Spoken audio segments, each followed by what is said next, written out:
that is seared into the American conscience. But in that horrible moment, there were heroes. Kaitlin Roig-DeBellis is one of them. She is the first grade teacher who saved the lives of 15 students, and Kaitlin is a 2016 Ellis Island Medal recipient from the National Ethnic Coalition of Organizations. We welcome you to the show, Kaitlin. Thank you so much for joining us, and I think all of America wants to thank you for your heroism. Well, thank you for having me. You know, coming from the perspective that you come from, these 4 years, I think one of the big questions folks have for you is, what message do you think we ought to be taking from what happened at Sandy Hook that day?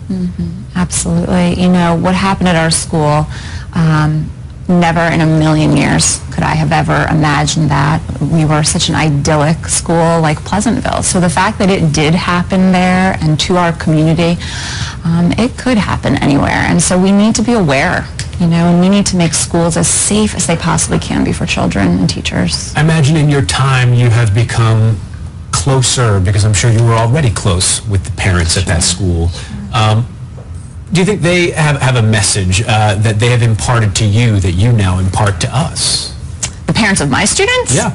Oh, you know, I think that we just, every year, my kids and my students are like family. And certainly this year, after 2012, even more so. I'm not sure that they have a message necessarily to impart. You know, everyone's coping process and dealing through the tragedy is so different, so it's very hard to comment on a general moving forward. Can you take us back to that day and take us into your daily routine and how often that enters your mind? It must be ever present on one level, but at the same time you are continuing to move on bravely. Yeah, well, it's every second of every minute of every single day, but that's exactly why I have to persevere with purpose in moving forward, because I can, and there's a real awareness of that. But my kids and I very narrowly survived that day.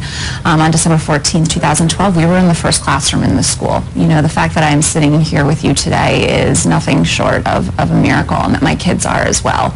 And certainly, you know, that weighs very heavily on me. So everything that I do in moving forward is a realization that we are here and that we can do our part to make our world a better place. A big part of the reason you are being honored is because part of your moving forward has been to establish a nonprofit organization called Classes for Classes.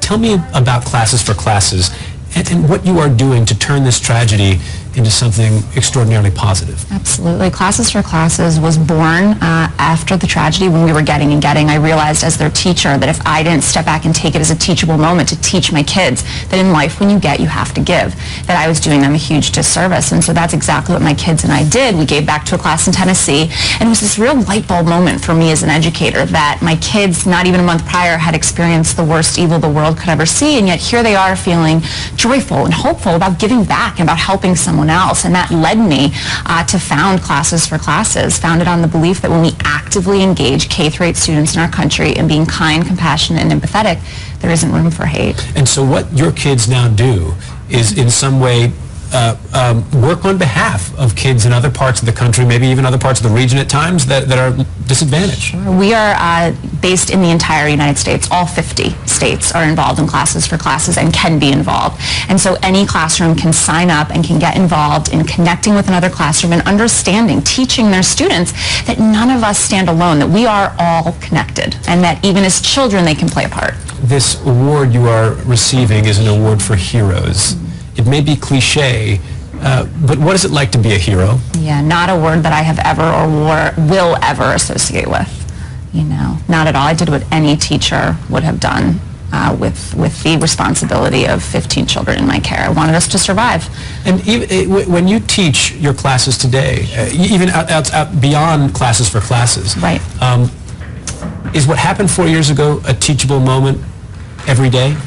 Or is it something that you must compartmentalize in order to carry out the primary goal, which is educating kids to be wonderful citizens of this world? Sure. Well, it's constant. It's always. That's sort of a difficult question to answer. December 14th is constantly here. It's on my mind every second of the day. But for me, that is what I do with Classes for Classes. That's what I do at teaching at the college level. I want to enable people to know that things that happen to them do not have to define them.